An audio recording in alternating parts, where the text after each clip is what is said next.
مجھے اچھی طرح یاد ہے بچپن میں ہم جب شاید ابھی روزے فرض بھی نہیں ہوئے تھے تو گرمیوں کے روزے تو اسکول جایا کرتے، تو جیسے آنا تو جو ہے وہ تھکے ہونا، تو کبھی لیٹ جانا، تو ظہر کی نماز تھوڑی تاخیر سے ہو جانی یا کبھی جماعت سے رہ جانی، تو ماں جی نے یہ جملہ کہنا اور کہنا بیٹا کہ یہ کوئی روزے نہیں ہوتے. کہا بیٹا اگر صرف منہ بند کرنے کا نام روزہ ہے تو کہا بیٹا یہ جانور جس کو قلعے کے ساتھ تم باندھتے ہو، بھینس کو صبح چارہ ڈال دو اور مغرب کے بعد دوبارہ ڈالو، وہ سارا دن بیٹھ کے 14-16 گھنٹے گزار دے گی. بیٹا صرف منہ کے بند کرنے کا نام روزہ نہیں ہے، روزہ تو سر سے لے کر پاؤں تک اپنے آپ کو اپنے رب کے نام کرنے کا نام ہے، اپنے آپ کو اپنے رب کی دہلیز پہ لانے کا نام ہے. ہم نے اس پر محاسبہ کرنا ہے اور بار بار، اور یقین جانیے جس نے اس محاسبہ نفس کے ساتھ روزے رکھے،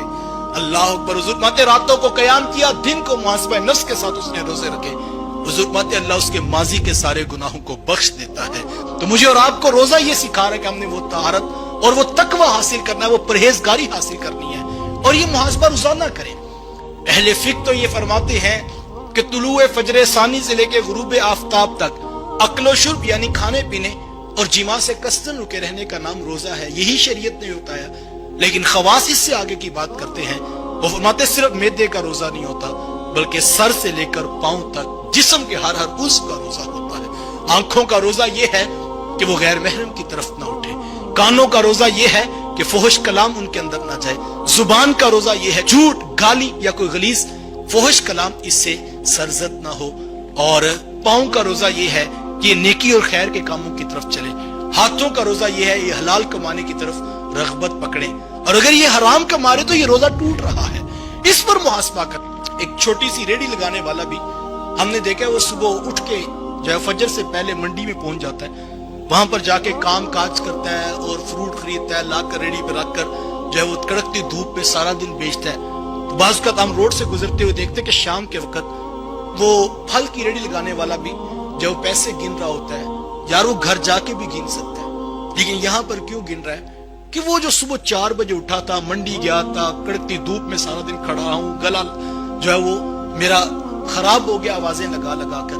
تو اب میں ذرا دیکھ تو لوں کہ جو سارے دن کی محنت اس سے نتیجہ بھی مجھے ملا کہ نہیں ملا. اب صبح جانے سے پہلے وہ یہ محاسبہ کر رہا ہے کہ مجھے وہ نتیجہ ملا کہ نہیں ملا، کوئی پروفٹ ہوا کہ نہیں ہوا. ہر کاروبار کے اندر انسان اس بات کا محاسبہ کرتا ہے. آج میں اور آپ ذرا ایک لمحے کے لیے آج جب بستر پر لیٹے تو میں اور آپ محاسبہ کریں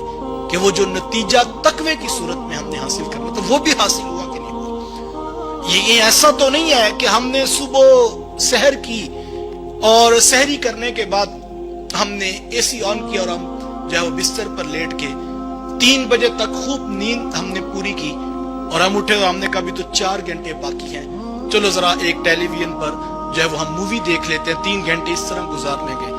اور پھر ہم نے دیکھا بھی ایک اور گھنٹہ پڑا، ہم نے کہا چلو یہ رمضان ٹرانسمیشن والوں نے بھی کافی ہلا گلا کیا، اب گھنٹہ ان کے ساتھ گزارتے ہیں. پھر 7 بجے ہم نے افطار کیا اور پھر ہم جا کے پان شاپ پہ بیٹھ کے ہاتھ میں بوتل اور منہ میں سگریٹ رکھ کے ہم نے کہا نہیں روزے بڑے مشکل ہیں جی، بس میں نے رکھ لیا ہے. نہ فجر پڑی، نہ ظہر پڑی، نہ عصر پڑی، نہ نفس کا محاسبہ ہوا، نہ آنکھوں کی طہارت ہوئی، نہ کانوں کو جو ہے وہ فحش کلام سے بچا سکے. تو یقیناً پھر ہم اگر شام کو محاسبہ کریں گے تو ہمیں وہ تقوی کی دولت نہیں نظر آئے گی. انہی لوگوں کے بارے میں کہا گیا تھا اللہ کو کوئی ضرورت نہیں کہ وہ بھوکے اور پیاسے رہیں. خواجہ حسن بصری علیہ رحمہ فرماتے ہیں کہ اگر ایک شخص صبح اٹھنے کی کوشش کرتا ہے لیکن نماز پڑھ نہیں پاتا، دل کا ارادہ تھا، رات اس نے نیت کی لیکن صبح پڑھ نہیں سکا، پھر دوسرے دن کی، تیسرے دن کی، تو کہا اس کی وجہ کیا ہے؟ سستی ہے، غفلت ہے، کوتاہی ہے؟ بالکل ہے. لیکن حضرت خواجہ حسن بصری علیہ رحمہ چونکہ تصوف کے بہت بڑے شیخ ہیں تو وہ فرماتے ہیں کہ اس کی وجہ یہ ہے اس نے زندگی میں گناہ اتنے کر لیے ہیں کہ گناہوں کی نحوست کی وجہ سے اب اس سے نیکی کی توفیق چھین لی گئی. تو میں اور آپ دیکھیں، ہم روزانہ کی بیس پر محاسبہ کریں، ڈے بائی ڈے اپنے روزوں کی ساتھ ہم دیکھیں کیا ہماری نیکی بڑھ رہی ہے، کیا ہمارے گناہ کم ہو رہے ہیں. اگر تو روزے ایسے گزر رہے ہیں، اگر آپ نے پہلے روزے میں 5 صرف فرض نمازیں پڑھی اور آگے آگے کرتے کرتے آپ کو تہجد میسر آ گئی، کرتے کرتے آپ کو راتوں کا قیام مل گیا، چلتے چلتے 20-22 دن بعد آپ کو آنکھوں کی طہارت مل گئی، آپ کو کانوں کی پاکیزگی مل گئی، آپ کو زبان کا سچائی کا نور نصیب ہو گیا، تو سمجھیے آپ کے روزوں کا جو تقویٰ تھا وہ آپ کو حاصل ہو رہا ہے. اور اگر ایسا نہیں ہے اور اس کا محاسبہ دی فائنل میں اور آپ